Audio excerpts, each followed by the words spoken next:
Всем привет. Ну вот у меня на кресте застучал что-то сзади. Шаровое менял, все посмотрел. Больше ничего не стучало. Прошлый год, но вот нынче опять все застучало слева, сзади. Короче говоря, заехал на яму. Стойка стабилизатора у меня наелась. Купили вот такие пятаки.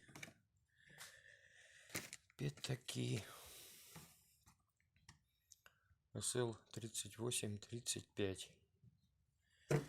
И за днем взяли комплект поливуретановых втулок стабилизатора на сам стабилизатор.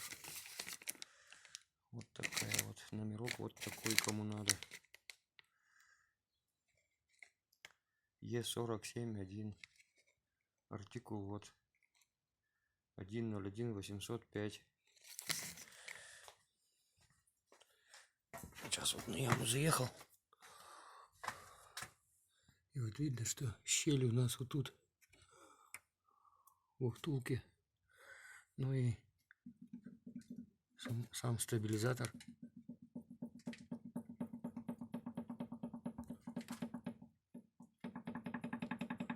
Вот так вот брякает. Полюшка у нас тут тоже маленько лопнутая. Это у нас хорошая. Тут у нас линьки.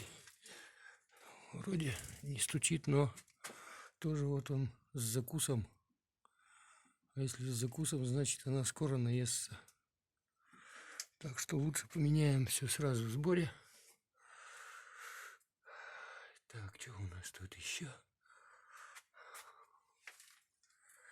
интересного? Вот цилинблок еще тоже поперечный у нас маленько подустал. Но сейчас стабилизатор поменяем. Посмотрим, что еще, какие стуки будут. Так она от руки не шевелится крепко. Вот сюда у меня цилинблоки куплены ниссановские оригиналы. Тут у нас тяга живая. Плавающие тоже у нас тут живые. Тут нигде ничего не задевает. Так что здесь вот цилинблок тоже хороший. А на левой стороне умер. Так что как бы это тоже у нас тут все нормально. Сейчас открутим и посмотрим, что к чему.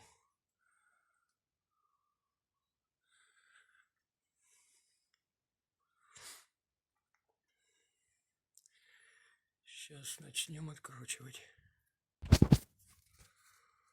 Короче говоря, гайки у нас не откручиваются. Внутренний шестигранник сорвало. Сейчас будем пилить, потому что больше никак. Вот такая вот фигня. И здесь вот еще на правой стороне крепление глушителя висит. Так что как бы будем пиздякать. Ой-ой-ой.